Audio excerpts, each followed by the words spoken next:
السلام علیکم ورحمۃ اللہ وبرکاتہ۔ عزیز ناظرین، ربیع الاول کی مناسبت سے سیرت کی جو سیریز چل رہی ہے اسی کی آج تیسری نشست میں آپ سب لوگوں کا استقبال ہے، اور آج میری کوشش ہوگی کہ سورہ نور کی کچھ آیتوں کی روشنی میں آپ صلی اللہ علیہ وسلم کے زندگی، آپ صلی اللہ علیہ وسلم کی سیرت کے کچھ پہلو آپ کے سامنے رکھے جائیں۔ اور آج جن آیتوں کا انتخاب کیا گیا ہے ان آیتوں کو اچھی طریقے سے سمجھنے کے لیے اس کی تمہید باندھنا اور اس کا پس منظر جاننا بہت زیادہ ضروری ہے۔ تو سب سے پہلے میں آیت نمبر 19 پر جانے سے پہلے اس آیت کا پس منظر آپ کے سامنے یا شان نزول آپ کے سامنے رکھنا چاہوں گا۔ اور یہ بات تو متفق علیہ ہے کہ سورۃ النور جو قرآن مجید کی 24ویں سورہ ہے، یہ اللہ کے رسول صلی اللہ علیہ وسلم کی زوجہ محترمہ حضرت عائشہ رضی اللہ تعالی عنہا پہ جو بہتان تراشی کی گئی تھی اس کے رد میں اور ان کی برات کے لیے سورہ نور اس وقت نازل ہوئی، اور اس کی کچھ آیتوں کے ذریعے اللہ تعالیٰ نے حضرت عائشہ رضی اللہ تعالیٰ عنہ پر لگایا ہوا گھناؤنا الزام اللہ تعالیٰ نے اس کی تردید کی اور دشمنان اسلام کی اس گھناؤنی سازش کا پردہ چاک کیا۔ تو سب سے پہلے میں یہ ضروری سمجھتا ہوں کہ آپ لوگوں کے سامنے واقع افق کی حقیقت کیا ہے، اور سیرت کی کتابوں میں بہت طوالت کے ساتھ میں اس کا ذکر آیا ہے۔ ظاہری بات ہے کہ آج کی اس محفل میں ہم اتنا طویل قصہ آپ کے سامنے نہیں رکھ سکتے ہیں، میں اس کا ایک سرسری طور پر اس کی تفصیلات آپ کے سامنے رکھوں گا۔ سب سے پہلے ہم یہ جان لیں اور یہ سمجھ لیں کہ اللہ کے رسول صلی اللہ علیہ وسلم کی دعوت کی جو کوششیں رہی ہیں اس میں کس قسم کی رکاوٹیں اور کس قسم کی اذیتیں آپ صلی اللہ علیہ وسلم کو پہنچائی گئی ہیں، یہ تمام واقعات جو ہے اس کی طرف ایک رہنمائی کرتے ہیں۔ اور ظاہری بات ہے کہ اللہ کے رسول صلی اللہ علیہ وسلم کا جو کردار رہا ہے تو مشرکین مکہ اور آپ کے دشمنوں کے لیے یہ ممکن ہی نہیں تھا کہ وہ آپ کی کردار کشی کرتے یا کیریکٹر اساسینیشن کرتے، لیکن اب کہ آپ کے اہل خانہ میں سے جو ایک واقعہ ان کو ملا اس واقعے کو بہت زیادہ اچھالا گیا اور اس کو طرح طریقے سے بڑھا چڑھا کر لوگوں کے سامنے پیش کیا گیا۔ تو آئیے ہم لوگ اس واقعے کو سمجھنے کی کوشش کرتے ہیں۔ اللہ کے رسول صلی اللہ علیہ وسلم کی ہمیشہ سے یہ طریقہ رہا ہے کہ جب بھی آپ کسی غزوے میں جاتے تھے تو اپنے ساتھ میں اپنی ایک زوجہ محترمہ کو لے کر جاتے تھے، اور اسی قسم کے غزوے میں حضرت عائشہ رضی اللہ تعالی عنہ آپ کے ساتھ میں تھیں۔ واپسی میں ایک جگہ پر جب یہ قافلہ پڑاؤ کے لیے یا رات کے لیے رک گیا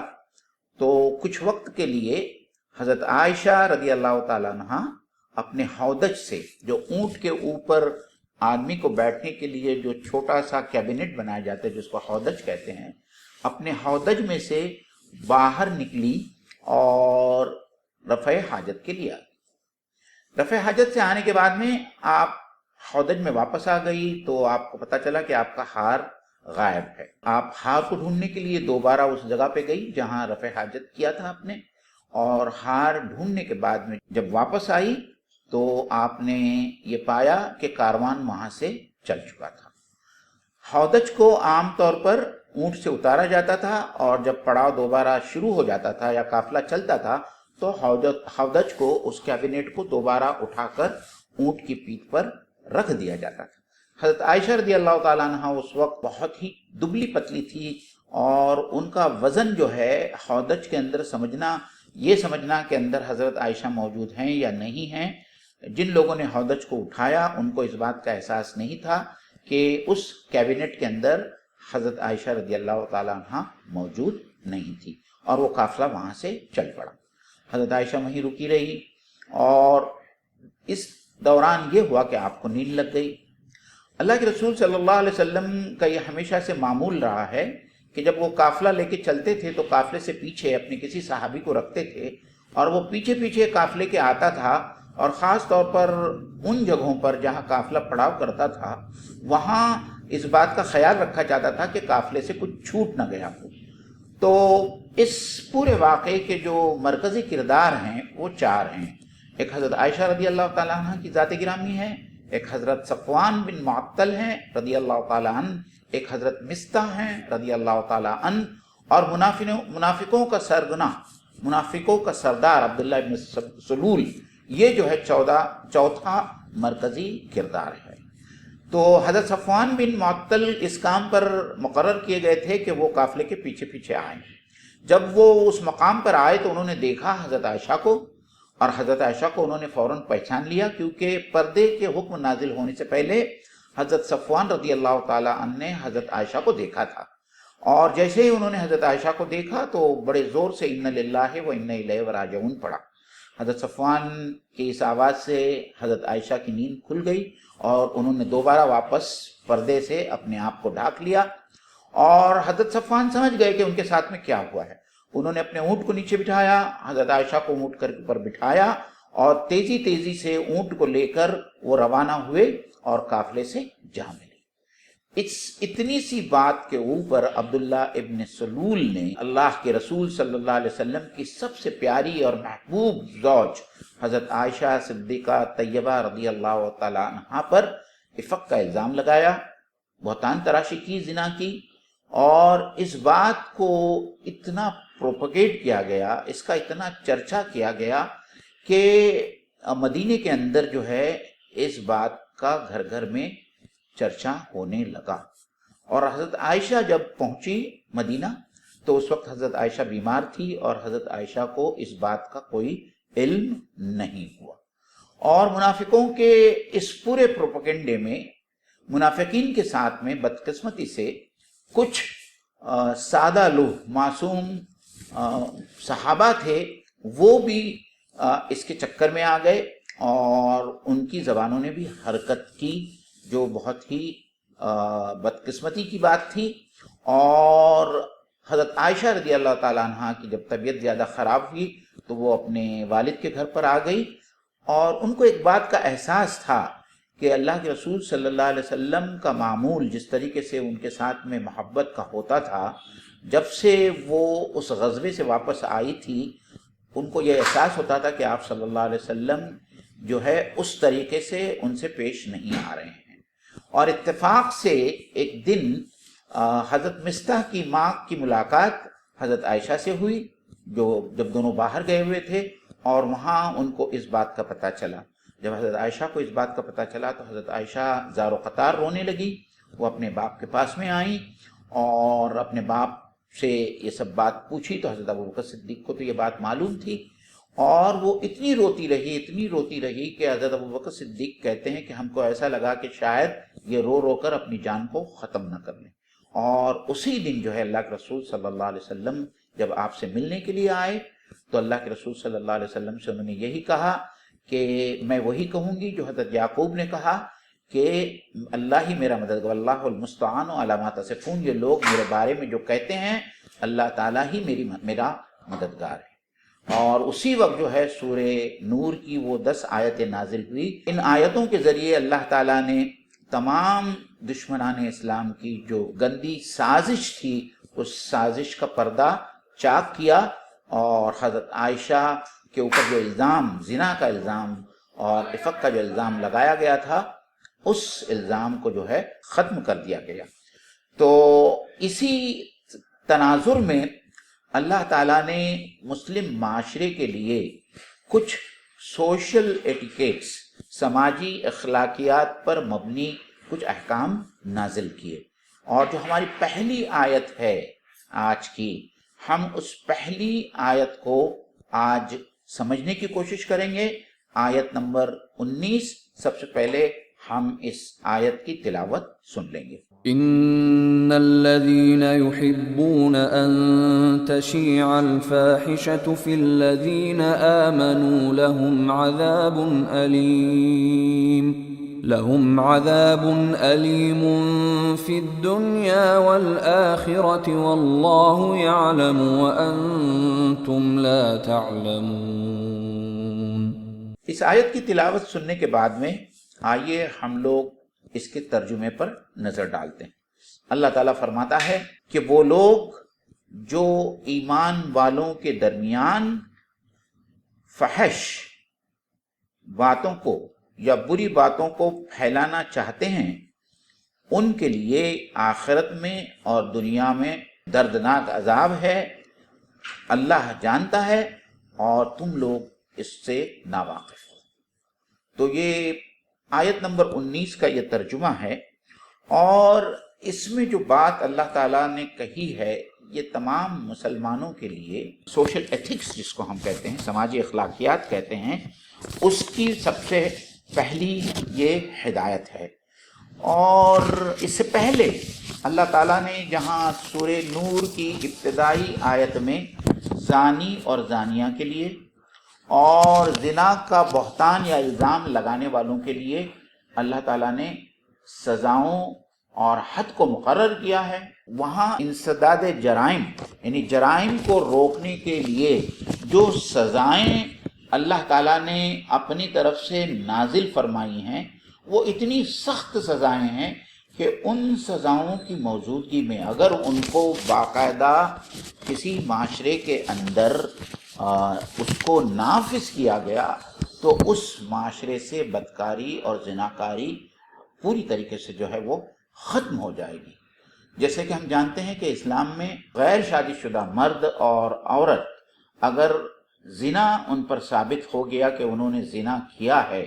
ایسی ہمارے پاس میں سرکمسٹانشیل ایویڈنسز ہیں اور شہادتیں موجود ہیں، تو ایسے زانی مرد اور زانی عورت کو 100 کوڑے مارنے کی 100 لیشز کی جو ہے سزا یا حد مقرر کی گئی ہے۔ اور جو کسی معصوم مرد یا کسی معصوم عورت یعنی ایسا مرد یا ایسی عورت جس نے زنا کا ارتکاب نہیں کیا ہے، اس کے اوپر یہ الزام لگایا جائے اور وہ اس الزام کو ثابت نہ کر سکے، جس کو قذف کہتے ہیں، تو اس قذف کی سزا یا اس بہتان تراشی کی سزا اس شخص کو دی جائے گی، اور یہ سزا ہوگی کہ 80 کوڑے 80 لیشز جو ہے اس کو لگائے جائیں گے۔ اور اس کے علاوہ جو ہے اللہ تعالیٰ نے 2 باتیں اور مزید کہی ہے، وہ یہ ہے کہ اس شخص سے یا اس عورت کی کبھی بھی شہادت قبول نہیں کی جائے گی، مطلب وہ غیر معتبر وہ آدمی ٹھہرے گا۔ اور پھر اس کے بعد میں اللہ تعالیٰ کہتا ہے کہ یہ تو دنیاوی سزا ہے، اس دنیاوی سزا کے بعد میں آخرت میں جو سزا ہے وہ اس سے زیادہ دردناک سزا ہے، جو ہم اس دنیا میں رہتے ہوئے اس سزا کا تصور بھی نہیں کر سکتے۔ تو عزیزان گرامی، جو بات اللہ تعالیٰ نے اس آیت میں کہی ہے کہ اللہ تعالیٰ ان لوگوں کو پسند نہیں فرماتا جو مسلم معاشرے میں، مسلمانوں کے معاشرے میں گندی، بے حیائی، فحش، عریانیت اور جنسی کنٹینٹ مطلب سیکشول کنٹینٹ پر مبنی بات کو مسلم معاشرے میں پھیلانا چاہتا ہو یا پھیلانے کی کوشش کرتا ہو۔ اور آج ہم دیکھتے ہیں کہ ہمیں ایک بات جو ہمارے سامنے آتی ہے اس کے بارے میں ہمیں حتمی طور پر، یقینی طور پر کوئی بات معلوم نہیں ہوتی، ہمارے پاس میں کوئی ثبوت نہیں ہوتا، اور بغیر کسی ثبوت اور بغیر کسی شہادت کے ہم ایسی تمام لایانی باتوں کو، چاہے وہ زنا سے متعلق ہو، چاہے وہ سیکشول کرائم سے متعلق ہو، ہم اپنے پاس سے دوسروں کو بیان کرتے ہیں، اور اس طریقے سے معاشرے کے اندر جنسی تحریک پیدا ہوتی ہے، شہوانیت کو تقویت ملتی ہے، اور اللہ تعالیٰ مسلمانوں کے معاشرے میں سے اسی جنسی یا شہوانی تحریک کو ختم کرنا چاہتے ہیں، تاکہ وہ راستہ جو زنا کی طرف لے کر جانے والا ہے اس راستے کو جو ہے ختم کر دیا جائے۔ تو اسلام نہ صرف جرائم کا انسداد یعنی جرائم کو ختم کرنے کے لیے سزا مقرر کرتا ہے، لیکن اس کے علاوہ اسلام کا جو نظام عفت ہے، نظام عصمت ہے، اس میں اللہ تعالیٰ نے ایسے وسائل مہیا کیے اور ایسے راستے بنائے ہیں کہ زنا تک جانے کے تمام راستے جو ہے اور اسلام جو ہے ان تمام راستوں کو جو ہے ختم کر دیتا ہے۔ اور اسی میں سے ایک سب سے بڑی بات یہ ہے کہ ہم اس بات کی کوشش کریں اور اس بات کو سمجھیں کہ ایسا کرنے والا اللہ تعالیٰ کے نزدیک، اللہ تعالیٰ کی آنکھوں میں، اللہ تعالیٰ کے سامنے کتنا معتوب ہے کہ اللہ تعالیٰ کی اس کے اوپر لعنت ہوتی ہے، اسے دنیا میں سزا دی جاتی ہے اور اس کی شہادت کبھی قبول کی نہیں جاتی، اور آخرت میں اس کے لیے جو اللہ تعالیٰ نے سزا رکھی ہے اس کا تو ہم یہاں تصور نہیں کرتے۔ آج پورا معاشرہ، پوری دنیا، آج آپ دیکھ لیجئے کہ پرنٹ میڈیا دیکھ لیجئے، جس قسم کی خبریں آتی ہے، جس قسم کی ایڈورٹیزمنٹ آتی ہے، اس کے اندر ہر جگہ عورتوں کو جو ہے ننگی حالت میں، عریاں اور نیم عریاں حالت کے اندر بتایا جاتا ہے۔ کبھی کبھی یہ دیکھ کر بھی بڑا تعجب ہوتا ہے کہ کیا بھائی ڈٹرجنٹ اور صابن کے اشتہار کے لیے ایک نیم عریاں عورت کا ہی ہونا ضروری ہے؟ اور ایسے بہت ساری چیزیں ہیں۔ تو جہاں تک فحاشی کو پھیلانے کا یا سیکشول ایکٹیویٹیز کو پھیلانے کا تعلق ہے، اس میں وہ تمام چیزیں اس ایک آیت کے اندر، اس ایک آیت کا اطلاق ان تمام ایکٹیویٹیز پر ہوتا ہے جو اس کے اندر آتی ہیں، چاہے وہ عیاشی کے اڈے ہوں، وہ فحاشی کے اڈے ہوں، وہ کلبز ہوں، اسی لٹریچر ہوں، پرنٹ اور الیکٹرانک میڈیا ہو، پورن انڈسٹری، بلو فلمیں آج جس انداز میں اور جس قدر ہمارے درمیان مقبول ہوئی ہیں، اور ہمارے نوجوان تو نوجوان، ہمارے ادھیڑ اور بوڑھے عمر کے لوگ بھی آج کل بلو فلمز اور پورنوگرافی کو جس طریقے سے دیکھتے ہیں، کیونکہ آج وہ ایک کلک کے اوپر ان کے اسمارٹ فون کے اوپر نظر آتا ہے۔ اور ہم کو یہ سمجھنا چاہیے کہ آج پوری دنیا میں یہ جو انڈسٹری ہے، پورنوگرافی کی جو انڈسٹری ہے، یہ بلینز آف ڈالرز کی انڈسٹری ہے، جس کو دنیا کے بہت امیر لوگ جو ہے چلا رہے ہیں۔ اللہ تعالیٰ نے اس آیت میں بدکاری کے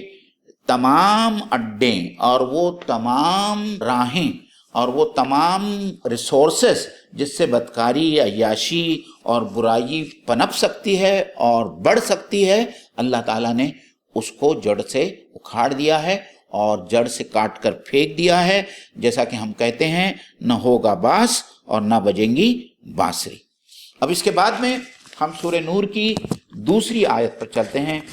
جو ہے آیت نمبر 22۔ تو سب سے پہلے ہم اس کی تلاوت سن لیں گے۔ وَلَا يَأْتَلِ أُولُو الْفَضْلِ مِنْكُمْ وَالسَّعَةِ أَنْ يُؤْتُوا أُولِي الْقُرْبَى وَالْمَسَاكِينَ وَالْمُهَاجِرِينَ فِي سَبِيلِ اللَّهِ وَلْيَعْفُوا وَلْيَصْفَحُوا أَلَا تُحِبُّونَ أَنْ يَغْفِرَ اللَّهُ لَكُمْ واللہ غفور رحیم۔ اس آیت کا ترجمہ کچھ اس طریقے سے ہے، اور اللہ تعالیٰ نے جن کو اپنے فضل سے نوازا ہے اور جو صاحب وسعت اور مال ہے، وہ اس بات کی قسم نہ کھائیں کہ وہ اپنے قرابت داروں کو، رشتہ داروں کو اور مساکین کو اور اللہ کے راستے میں ہجرت کرنے والوں کو مدد نہیں کریں گے۔ انہیں چاہیے کہ وہ انہیں معاف کریں اور درگزر کریں۔ کیا تم نہیں چاہتے کہ اللہ تعالیٰ تمہاری مغفرت فرمائے؟ اور اللہ تعالیٰ مغفرت کرنے والا اور رحم کرنے والا ہے۔ عزیزان گرامی، اس آیت کو سمجھنے کے لیے اس آیت کا شان نزول سمجھنا ضروری ہے۔ جیسا کہ میں نے کہا کہ یہ پوری کی پوری سورہ اس واقع افق سے متعلق ہے، اور جیسا کہ میں نے واقع افق کے متعلق 4 لوگوں کے نام آپ کے سامنے لیے، حضرت عائشہ کو چھوڑ کر جو 3 دوسرے حضرات ہیں، اس میں 2 صحابہ ہیں، ایک حضرت صفوان بن معطل رضی اللہ تعالیٰ عنہ ہے، اور دوسرے صحابی جو ہے وہ حضرت مصطح بن اساسہ رضی اللہ تعالیٰ عنہ۔ حضرت مصطح بن اساسہ ان چند بھولے بھالے صحابہ میں تھے جو منافقین کی اس گندی سازش سے متاثر ہوئے اور انہوں نے بھی حضرت عائشہ سے متعلق زبان درازی کی کہ حضرت مصطح رضی اللہ تعالیٰ عنہ ایک مہاجر تھے اور ان کے حالات مدینہ میں بہت خراب تھے، اور حضرت ابوبکر صدیق رضی اللہ تعالیٰ عنہ ان کی مالی مدد کرتے تھے اور ہمیشہ کرتے رہے تھے۔ لیکن جب ان سے یہ حرکت سرزد ہوئی کہ انہوں نے حضرت ابوبکر صدیق کی چہیتی بیٹی کے خلاف بہتان تراشی کا جو کام کیا گیا مدینے میں منافقین کی طرف سے، اس میں وہ بھی شامل ہوئے، تو حضرت ابوبکر صدیق کو بہت برا لگا اور ان کو اتنا صدمہ ہوا، اور انہوں نے یہ تہیہ کر لیا کہ آج کے بعد میں وہ حضرت مصطح بن اساسہ کی مالی مدد نہیں کریں گے۔ ان کے اس فیصلے پر اللہ تعالیٰ نے یہ آیت نازل فرمائی۔ تو یاد کیجئے اور یاد رکھیے کہ اس آیت کا ڈائریکٹ جو ایڈریسی ہے، جس کو مخاطب کرتی ہے یہ آیت، وہ حضرت ابوبکر صدیق رضی اللہ تعالیٰ عنہ ہے۔ گو کہ ان کا نام یہاں نہیں لیا گیا ہے، لیکن یہاں ان سے مخاطب ہو کر کہا گیا ہے کہ تم لوگوں میں سے وہ لوگ، وہ صحابہ جو اہل فضل ہیں، اہل خیر ہیں، جن کو اللہ تعالیٰ نے بہت کچھ دے رکھا ہے، وہ ایسی کوئی قسم نہ کھائیں کہ وہ اللہ کے راستے میں ہجرت کرنے والے، کیونکہ حضرت مصطح بن اساسہ مہاجر تھے اور مسکین بھی تھے اور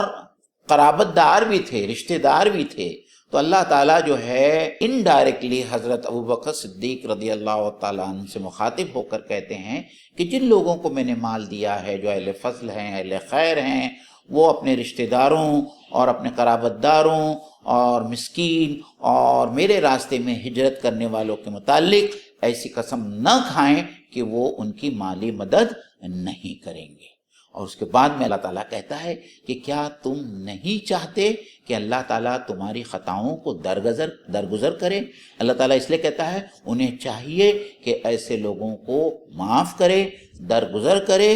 اور اس لیے ہے کہ جس طریقے سے تم چاہتے ہو کہ تمہاری گناہوں کو اللہ تعالیٰ معاف کر دے، درگزر فرمائیں، اس لیے تمہیں بھی چاہیے کہ تم ایسے لوگوں کو معاف کر دو، درگزر فرماؤ۔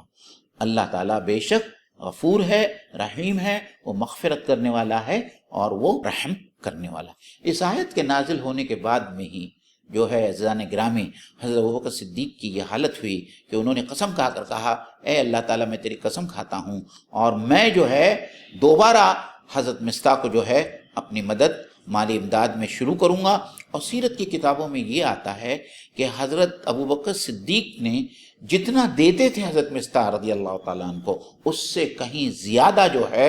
حضرت ابوبکر صدیق نے دینا شروع کیا اور زیادہ تحفے اور تحائف ان کے خدمت میں پیش کیے۔ یہ ہمارے لیے ایک بہت بڑا سیکھنے کا مقام ہے۔ عزیزان گرامی، ہمارے درمیان اختلافات ہوتے ہیں، اور ہمارے اختلافات تو ایسے ہوتے ہیں جو ہماری مادی منفعت کے تحت ہوتے ہیں، کچھ مادی وجوہات ہوتی ہیں جس کی وجہ سے جو ہے ہمارے درمیان اختلافات ہوتے ہیں۔ ہمارا کوئی بھی اختلاف، بہت کم ایسا ہوتا ہے کہ اللہ کے راستے میں یا دین کے معاملے میں ہمارا کوئی اختلاف ہو۔ ہم ہمارے معاشرے میں دیکھتے ہیں کہ لوگوں کے درمیان جھگڑے ہوتے ہیں، لوگوں کے درمیان بہت سارے اختلافات ہوتے ہیں، تو میں ہوتی ہے، اور بعض اوقات تو یہ بھی دیکھنے میں آیا ہے کہ الیکشن کے دوران جو ہے رشتہ داروں میں دشمنیاں ہوتی ہیں، اور یہ دشمنی جو ہے سالوں سال جاری اور ساری رہتی ہے۔ لوگ جو ہے سلام اور کلام کرنا بھی بند کر دیتے ہیں۔ ان لوگوں کے لیے اور ہمارے لیے اس چھوٹے سے واقعے کے اندر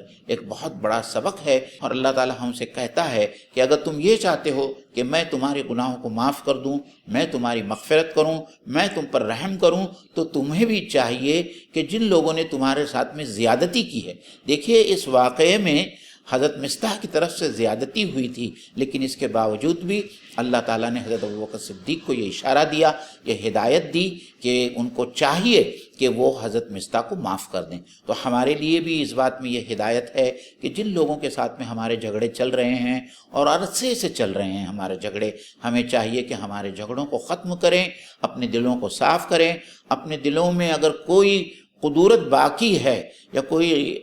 بغض اور عناد باقی ہے اپنے دوستوں سے، اپنے جان پہچان والوں سے، اپنے رشتہ داروں سے، تو اس بغض اور عناد کو دور کریں اور ان کو معاف کریں، اس لیے کہ اللہ تعالیٰ سے بھی ہم چاہتے ہیں کہ اللہ تعالیٰ، ہم تو سب گنہگار ہیں، دن رات جو ہے ہم سے گناہ ہوتے رہتی ہے، لغزشیں ہوتی رہتی ہے، اور ہم سب چاہتے ہیں کہ اللہ تعالیٰ ہماری ان لغزشوں کو اور گناہوں کو معاف کر دیں۔ تو اس لیے اللہ تعالیٰ ہمیں بھی یہ ہدایت دیتا ہے کہ ہم بھی ان لوگوں کو معاف کر دیں جن لوگوں کے ساتھ میں ہماری دشمنی چلی آ رہی۔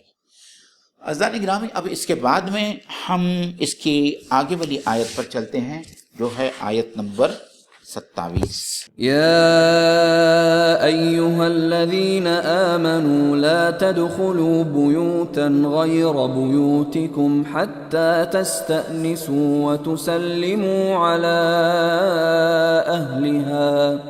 ذلكم خير لكم لعلكم تذكرون۔ اس آیت کا ترجمہ کچھ اس طریقے سے ہے، اے ایمان والو، تمہارے گھروں کے علاوہ دوسرے گھروں میں داخل مت ہو جب تک کہ رضا یا اجازت حاصل نہ کر لو، اور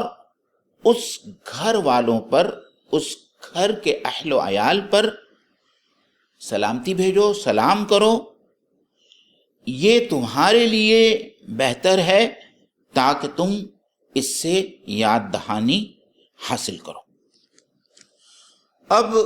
یہاں جیسے کہ میں نے اس نشست کے شروع میں کہا تھا، یہ اسلام کا طغرۂ امتیاز ہے کہ اسلام نہ صرف جرائم کو روکنے کے لیے حدود مقرر کرتا ہے، سزائیں مقرر کرتا ہے، اس کے ساتھ ہی ساتھ اسلام ایسے حالات پیدا کرتا ہے،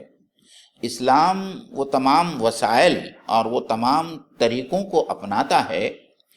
کہ ان جرائم کا جو روٹ کاز ہوتا ہے، جو محرک ہوتا ہے، جس کی وجہ سے انسان اس جرم کرنے پر آمادہ یا مجبور ہوتا ہے، اللہ اور اللہ کا یہ دین ایسے وسائل یا ایسے راستے اختیار کرتا ہے کہ ان تمام مقدمات کو جو ہے ختم کیا جاتا ہے۔ اور اس میں سے ایک جو بات ہے وہ اس آیت کے اندر کہی گئی۔ پہلی بات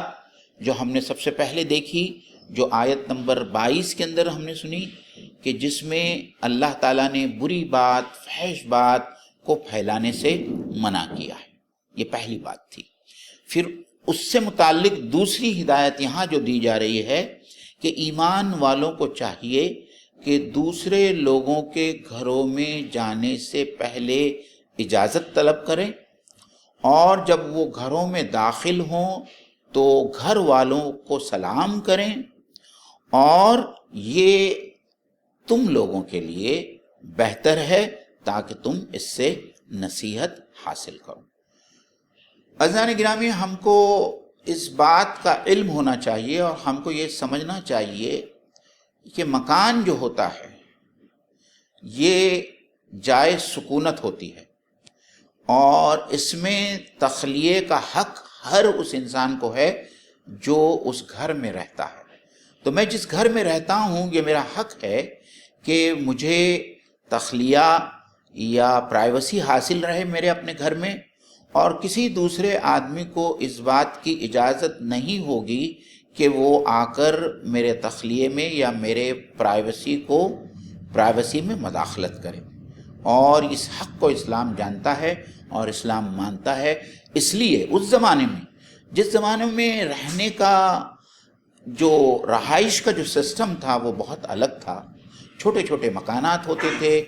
جس پہ کبھی دروازے ہوتے تھے، نہیں ہوتے تھے، کبھی پردہ ہوتا تھا، کبھی پردہ نہیں ہوتا تھا۔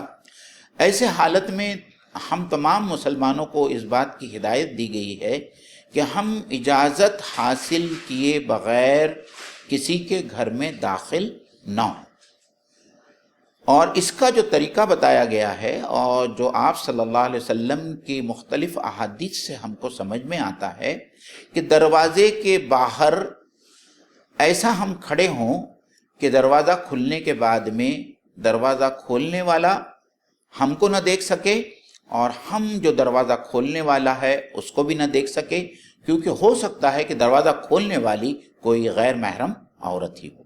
تو اس کے لیے سب سے پہلے جو احادیث کی کتابوں میں جو بہت ساری احادیث آئی ہیں اس سے یہ پتہ چلتا ہے کہ اب ہم کو 3 بار سلام کرنا ہے، اور تینوں بار سلام کرنے میں جو ہے تھوڑا سا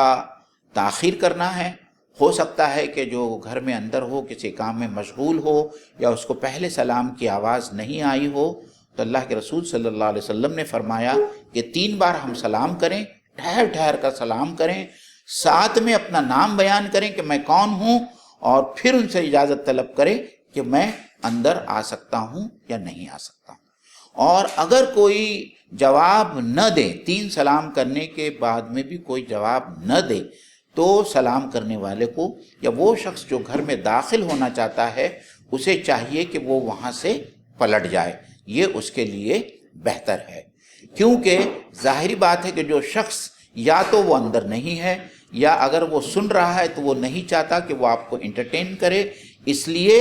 بہت ضروری ہے کہ اس شخص کی پرائیویسی میں ہم مداخلت نہ کرتے ہوئے اس جگہ سے لوٹ جائیں۔ اور ایسا واقعہ اللہ کے رسول صلی اللہ علیہ وسلم کی زندگی میں بھی آتا ہے کہ آپ صلی اللہ علیہ وسلم حضرت سعد بن عبادہ رضی اللہ تعالیٰ عنہ کے گھر پر پہنچے، اور آپ نے پہلی بار سلام کیا، جواب نہیں ملا، دوسری بار سلام کیا، جواب نہیں ملا، تیسری بار سلام کیا، جواب نہیں ملا، تو اللہ کے رسول وہاں سے پلٹ پڑے۔ جیسے ہی اللہ کے رسول پلٹ پڑے، حضرت سعد بن عبادہ بھاگتے ہوئے جو ہے اپنے گھر سے باہر نکلے، اور انہوں نے کہا، دیکھیے صحابہ کی محبت دیکھیے آپ، ان کی کیا محبت تھی، اور اللہ کے رسول صلی اللہ علیہ وسلم کے ساتھ میں ان کے کیسے تعلقات تھے۔ انہوں نے کہا، اے اللہ کے رسول، آپ نے جب مجھے پہلی بار سلام کی تو میں نے آپ کے سلام کو سنا اور میں نے خاموشی سے جواب دیا، لیکن مجھے آپ کی سلام اتنی پسند آئی، میں چاہتا تھا کہ آپ مجھے دوسری بار بھی جو ہے مجھ پر سلامتی بھیجیں، آپ مجھ پر تیسری بار بھی سلامتی بھیجیں، اس لیے میں تینوں سلاموں کو سننے کے باوجود خاموش رہا، تاکہ میں آپ کی دعا سے استفادہ کرنا چاہتا تھا، میں آپ کی دعا سے فائدہ اٹھانا چاہتا تھا، ورنہ اللہ کے رسول وہاں سے تیسری بار سلام کر کے وہاں سے پلٹ پڑے تھے۔ آج ہمارے معاشرے میں سلام کرنے کا جو معمول ہے اور جو سنت ہے، اور جو اللہ کے رسول صلی اللہ علیہ وسلم نے جس کی بڑی تاکید فرمائی ہے، اور یہ کہا ہے کہ سلام اپنے آپ میں مسلم معاشرے میں اس کا چلن قائم کرو، ایک دوسرے کو بہت کثرت کے ساتھ میں سلام کرو۔ صحابہ اکرام کے بارے میں آتا ہے کہ وہ بازاروں میں صرف سلام کرنے کی نیت سے وہ لوگ جاتے تھے۔ آج ہم یہ دیکھتے ہیں کہ ہم ایک دوسرے کو سلام کرنا تو کجا، ہم جو لوگ ہم کو سلام کرتے ہیں ہم ان کے سلام کا جواب بھی نہیں دیتے ہیں، اپنے آپسی اختلافات کی وجہ سے، اپنے جماعتی اپنے مسلکی اختلافات کی وجہ سے ہم ایک دوسرے کو سلام کرنا تو کجا سلام کا جواب بھی نہیں دیتے ہیں۔ حالانکہ ہم کو یہ معلوم ہونا چاہیے اللہ کے رسول صلی اللہ علیہ وسلم کے متعلق کہ آپ بہت کثرت سے سلام کرتے تھے، بہت کثرت سے سلام کرتے تھے۔ کسی ایک صحابی کو ابھی ملے، سلام کیے، واپس پلٹے، وہ صحابی دوبارہ نظر آیا، اللہ کے رسول صلی اللہ علیہ وسلم دوبارہ اس کو سلام کرتے تھے۔ اللہ کے رسول صلی اللہ علیہ وسلم چھوٹے بچوں کو سلام کرنے میں پہل کرتے تھے، اور سلام کرنے میں سلامتی ہی سلامتی ہے، خیر ہی خیر ہے، کیونکہ آپ دعا کر رہے ہیں سامنے والے کے لیے، اور سامنے والا آپ کے لیے دعا کر رہا ہے۔ اور اللہ کے رسول نے یہ بھی کہا کہ آپ کو جس طریقے سے سلام کیا جائے، آپ کے لیے ضروری ہے کہ کم سے کم اسی طریقے سے آپ سلام کا جواب دیں۔ اگر سامنے والے نے السلام علیکم کہا ہے تو آپ وعلیکم السلام کہیں، سامنے والے نے السلام علیکم ورحمۃ اللہ کہا ہے تو آپ اس کے اوپر مزید کریں، اگر مزید نہیں کر سکتے تو کم سے کم وعلیکم السلام ورحمۃ اللہ ضرور کہیں۔ یہ اللہ کے رسول صلی اللہ علیہ وسلم کی سلام کے سلسلے میں ہدایت ہے۔ اور جو آدمی سلام کرتا ہے اس کو 10 نیکیاں ملتی ہے، جو السلام علیکم ورحمۃ اللہ کہتا ہے اس کو 20 نیکیاں ملتی ہے، اور جو السلام علیکم ورحمۃ اللہ وبرکاتہ کہتا ہے اس کو 30 نیکیاں ملتی ہیں۔ تو سامنے والا چاہے آپ کے سلام کا جواب دے یا نہ دے، آپ جب سلام کریں گے تو اللہ تعالیٰ کی طرف سے آپ کو 30 نیکیاں آپ کے نام اعمال میں لکھی جائیں گی اور اللہ تعالیٰ آپ پر رحمت بھی بھیجے گا۔ اس کے بعد میں ہم آخری آیت پر آتے ہیں جو آیت نمبر 30 ہے۔ اس آیت کی ہم لوگ پہلے تلاوت سن لیتے ہیں۔ قل للمؤمنین یغضوا من ابصارهم ویحفظوا فروجهم ذلك ازکی لهم ان اللہ خبیر بما یصنعون۔ اللہ تعالیٰ یہاں تمام مومنین سے مخاطب ہو کر کہہ رہا ہے کہ مومنین مردوں سے، یعنی مومن مردوں سے اے اللہ کے رسول آپ کہہ دیجئے کہ وہ ان کی نظروں کو پست رکھیں اور وہ اپنی شرمگاہوں کی حفاظت کریں، یہی ان کے لیے بہتر ہے۔ اللہ خبر رکھتا ہے جو کچھ بھی کام تم کرتے ہو۔ اللہ اکبر۔ عزیزان گرامی، یہ ایک ایسا حکم ہے اور آج ہمارے معاشرے میں اس حکم پر عمل کرنے والے شاید ہی کوئی اکا دکا فرد ہو مسلمانوں میں، ایمان والوں میں۔ میں غیر مسلموں کی تو بات ہی نہیں کرنا چاہتا، اور اس بات کا ہم خیال رکھیں کہ غض بصر، غض کہتے ہیں پست کرنے کو، جس سے مراد صرف پست کرنا ہی نہیں ہے، بچا لینا یا کترانا یا ہٹا لینا، بہت سارے معنوں میں جو ہے اس لفظ کا استعمال کیا گیا ہے۔ اور یہاں عورتوں سے پہلے مردوں کو حکم دیا گیا ہے کہ وہ اپنی نظروں کو نیچا رکھیں۔ اس کا مطلب یہ نہیں ہے، مفسرین حضرات نے یہ لکھا ہے کہ اس کا مطلب یہ نہیں ہے کہ ہم نظریں زمین میں گاڑیں اور چلتے چلے جائیں اور ہمارا ایکسیڈنٹ ہو جائے۔ اللہ تعالیٰ مسلمان مردوں سے یہ چاہتا ہے کہ وہ اپنے نظروں کی حفاظت کریں، کیونکہ اللہ کے رسول صلی اللہ علیہ وسلم کی ایک حدیث ہے کہ شہوت بھری نظر شیطان کے، ابلیس کے تیر میں سے ایک تیر ہے، اور اس سے جو شخص اپنے آپ کو بچا لے، اللہ تعالیٰ ایمان کی حلاوت اور ایمان کی مٹھاس اس کے دل میں ڈال دیتا ہے۔ حضرت علی کی ایک روایت ہے جس کے اندر، یا جس سے یہ معلوم پڑتا ہے کہ پہلی نظر کسی عورت پر جب پڑتی ہے تو وہ تو قابل معافی ہے، لیکن آدمی اس کی خوبصورتی سے متاثر ہو کر دوبارہ شہوت بھری نظر اس کے اوپر ڈالتا ہے تو یہ قابل معافی نہیں ہے، یہ ایک جرم ہے، اور آپ صلی اللہ علیہ وسلم نے اسے نظر کا زنا کہا ہے۔ اور یاد رکھیں کہ یہ نظر کا زنا ہے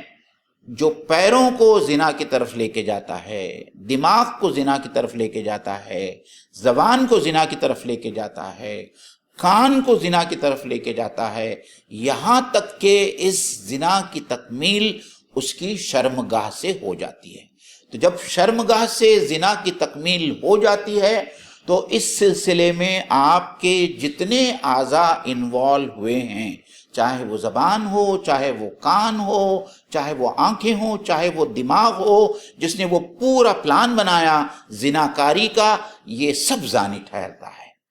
اور زانی کی سزا اسلام کے اندر کیا ہے وہ میں نے سورہ نور کی ابتدائی آیتوں کے مناسبت سے میں نے آپ کے سامنے رکھی تھی کہ ایک زانی مرد اور ایک زانی عورت جو غیر شادی شدہ ہے اس کو 100 کوڑے لگانے کا حکم ہے، اور 100 کوڑے لگانے کے علاوہ جو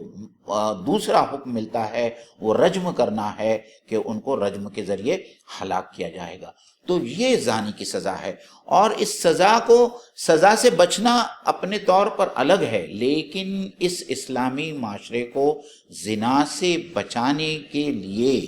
جو سب سے اہم کردار ادا کرتی ہے وہ ہماری آنکھیں ہیں۔ ہماری آنکھوں سے ہی زنا کی ابتدا ہوتی ہے، اسی سے جو ہے ہم کسی کے جمال سے اور خوبصورتی سے ہم متاثر ہوتے ہیں، اور پھر آگے کے حالات یا آگے کا جو کام انسان کرتا ہے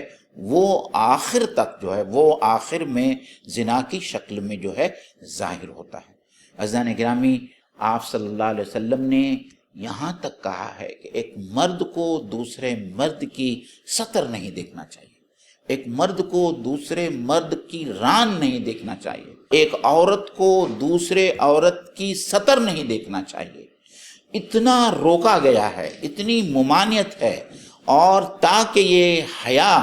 اور یہ پردے کے جو احکام ہے یہ صرف اسی لیے ہے کہ یہ حیا کا معاشرہ جو ہے اسلام میں باقی رہے، مسلم معاشرے میں باقی رہے،